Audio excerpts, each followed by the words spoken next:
Me llamo Lysander Holt y, a mis 34 años, creía haber construido algo sólido en Mérida, Yucatán.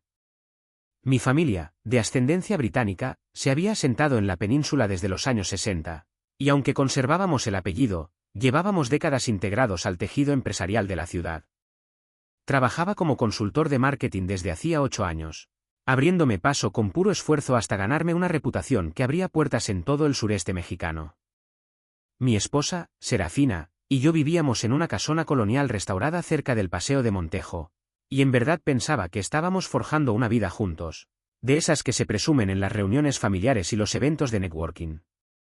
Su hermano, Cassian, dirigía su propia firma de consultoría en el centro histórico. Colaborábamos a menudo en proyectos, y desde fuera parecíamos la familia profesional perfecta. Él con su carisma natural, yo con mi disciplina implacable, y Serafina como el puente encantador entre ambos mundos. Pero algo me había estado carcomiendo durante meses. No dejaba de enfermarme. Los primeros episodios arrancaron a finales de 2024, y para febrero de 2025 ya había perdido la cuenta de cuántas veces mi cuerpo me había traicionado. No era gripe, no era intoxicación alimentaria.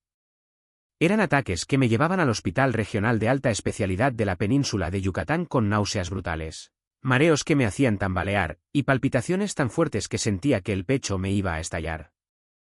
Los médicos de urgencias me hacían análisis de sangre, electrocardiogramas, resonancias. Cada vez se rascaban la cabeza y me mandaban a casa con un diagnóstico vago, enfermedad misteriosa. Lo que realmente me carcomía era el patrón. Siempre pasaba justo antes de una reunión clave.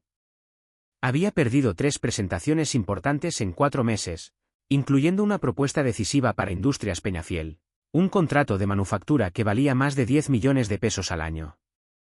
Cada hospitalización significaba cancelaciones, reprogramaciones, clientes que empezaban a dudar de mi confiabilidad. En consultoría, tu reputación lo es todo, y la mía estaba recibiendo golpes que no podía permitirme. Serafina se quedaba a mi lado en el hospital, toda preocupada, trayéndome caldos caseros y tés de hierbas.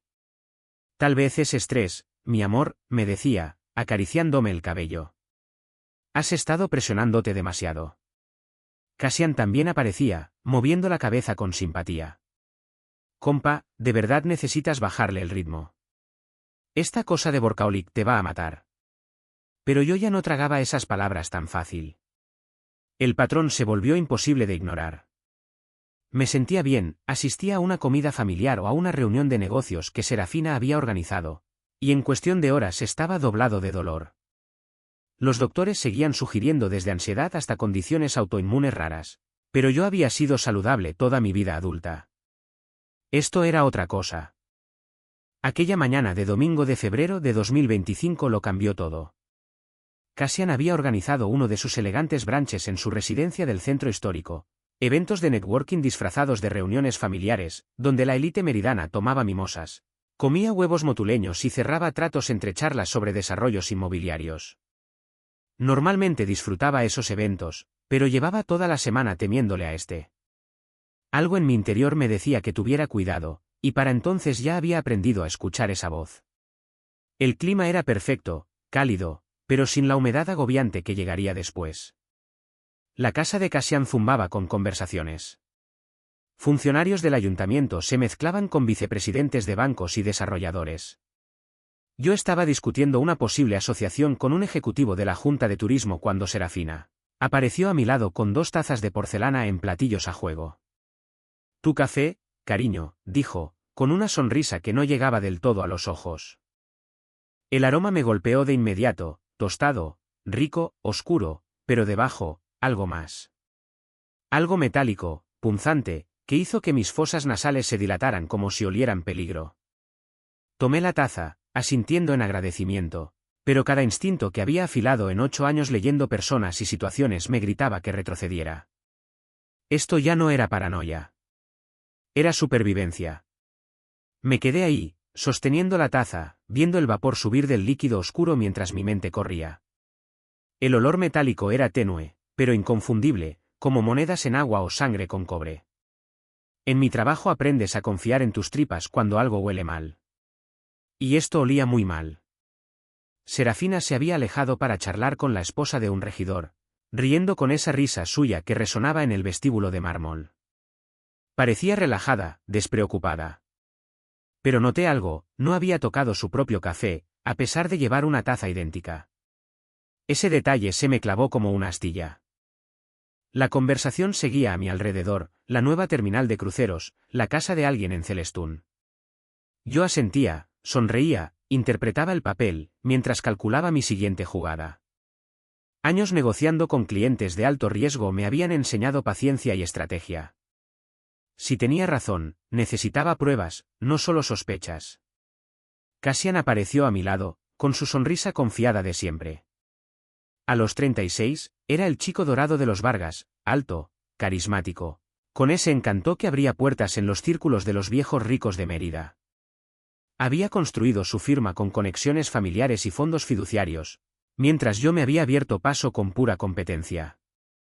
¿Cómo va el negocio, Ander?, preguntó, pero sus ojos no estaban en mi cara. Miraban la taza en mis manos. Escuché que tuviste que posponerlo de Peñafiel otra vez. Eso debe ser frustrante. La forma en que lo dijo me heló la sangre. No era simpatía. Era satisfacción. Como si disfrutara mis tropiezos.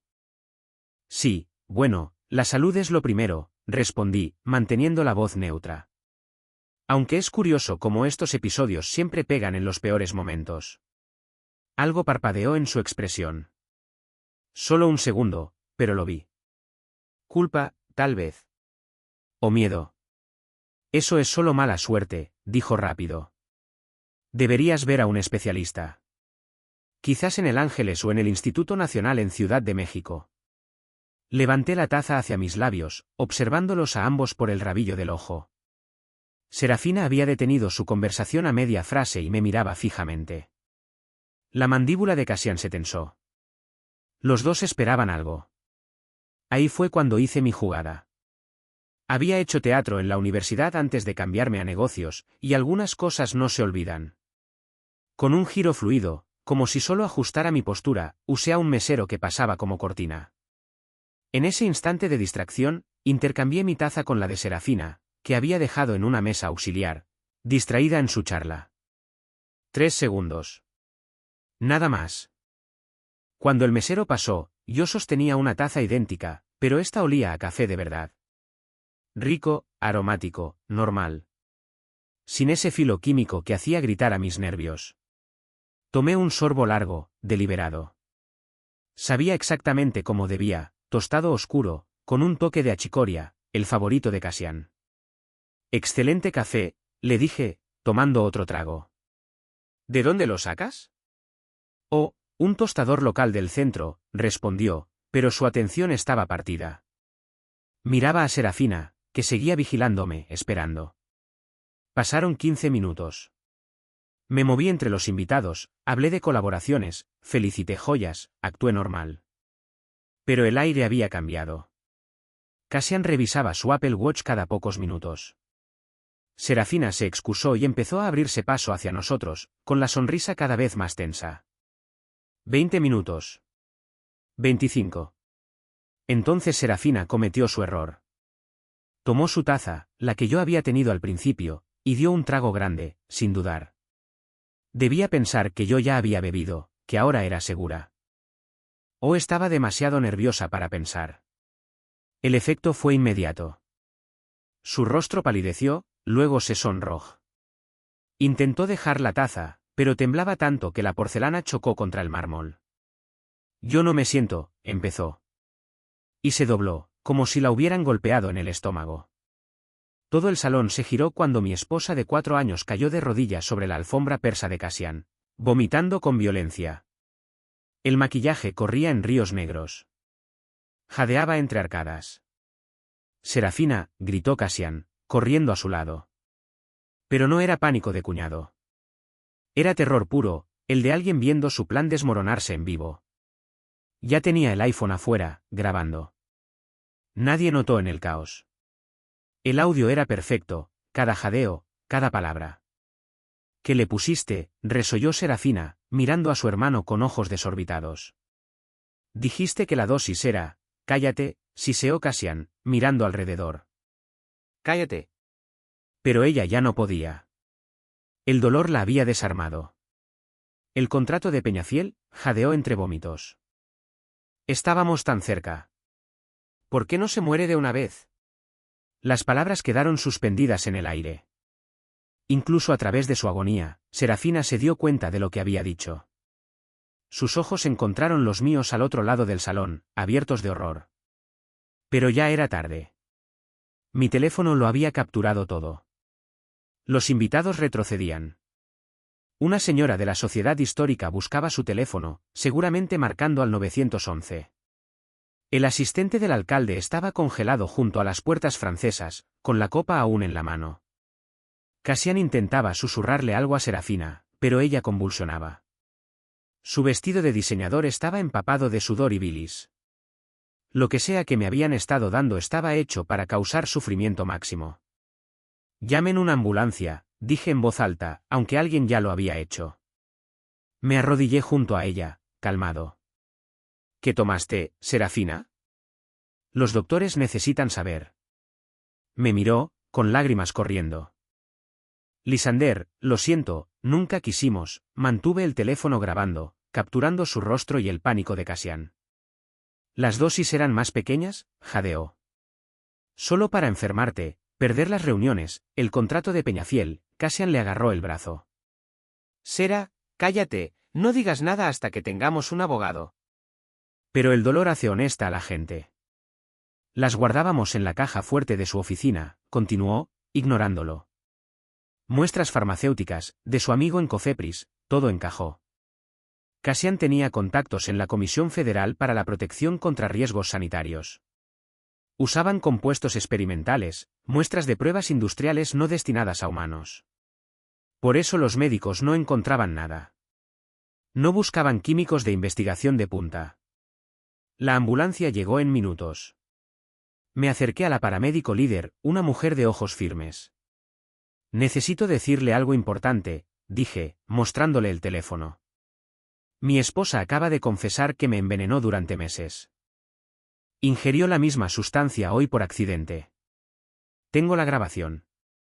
Y los materiales están en la caja fuerte de la oficina de su hermano. Ella transmitió la información por radio al hospital, equipo de toxicología, compuestos inusuales. Y llamó a la policía. Mientras sacaban a Serafina en camilla, me agarró la mano con fuerza sorprendente. Por favor, te amo, solo queríamos el dinero, la miré, a esta mujer con la que había dormido 4 años. Y no sentí nada más que frialdad. ¿Necesitaban qué, Serafina, matarme por un contrato? No matar, protestó débilmente.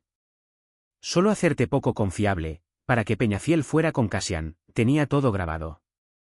Intento de asesinato disfrazado de sabotaje profesional. La policía llegó cuando la ambulancia se iba. La detective María Santos, a quien conocía de eventos del Consejo Coordinador Empresarial, tomó mi declaración. Le entregué el teléfono, expliqué la cronología, la correlación con las reuniones. Notificó al Ministerio Público, carpeta por tentativa de homicidio. Al registrar la oficina de Cassian, encontraron todo, viales sin marcar, notas de dosis y horarios, un calendario con mis hospitalizaciones y reuniones perdidas. Y en su laptop y celular, meses de mensajes de WhatsApp con Serafina. Llené la presentación de Peñafiel el martes, escribía ella. Café a las 8. Dosis doble, respondía él. Está desarrollando tolerancia. Lo trataban como un experimento. Ajustaban variables.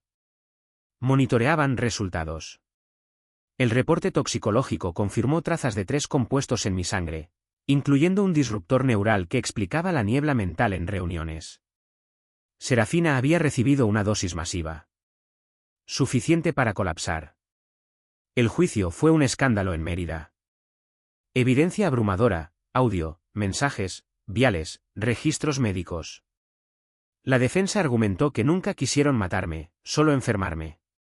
Pero los expertos testificaron que estaba a semanas de daño irreversible o muerte. Culpables. Tentativa de homicidio calificado, conspiración, lesiones, asociación delictuosa. 25 años cada uno. Revisión solo tras 15 cumplidos. Serafina me miró una última vez mientras la sacaban esposada. Le devolví la mirada, calmado. Habían intentado envenenarme lenta, profesionalmente. Yo dejé que la verdad los envenenara a ellos.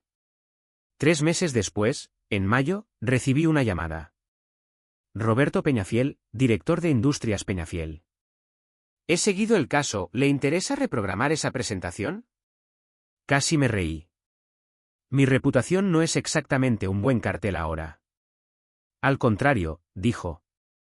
Quien intentó destruirlo con métodos tan sucios, y usted respondió con integridad.